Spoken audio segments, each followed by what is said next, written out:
An Everett man is among those questioning the president's plan. He's all for public health care, especially after the long struggle he faced with his son.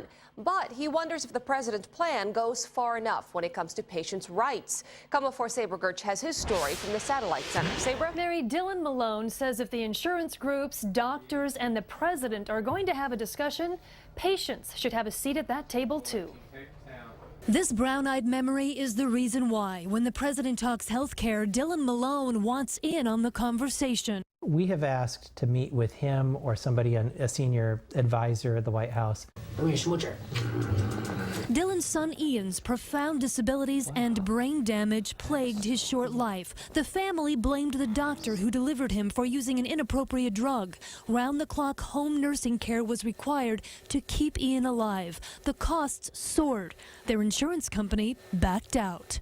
In our case, the insurance company told us, you ought to just put Ian up for adoption, and the state can step in and provide the care he needs. Nobody should have to go through what you have to go through. Then presidential contender Al Gore heard the story and stepped in. Aetna Health Insurance suddenly stepped up.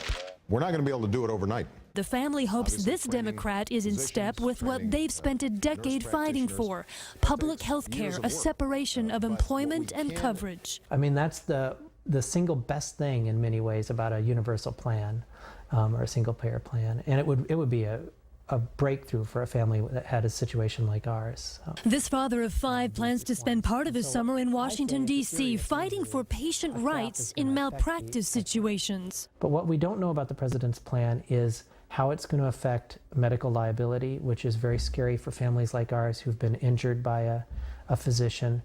4.5 years old with fevers his father says thermometers couldn't keep up with. Ian died May 1st, 2004. What happened to Ian was senseless, but by trying to improve the system for the next little guy who's going to come along, it kind of infuses some meaning into what happened to him. Now this summer, Dylan Malone is planning to head to Washington, D.C. to spend a few weeks talking to lawmakers. It's something he does every few years, but this time he says it's especially important.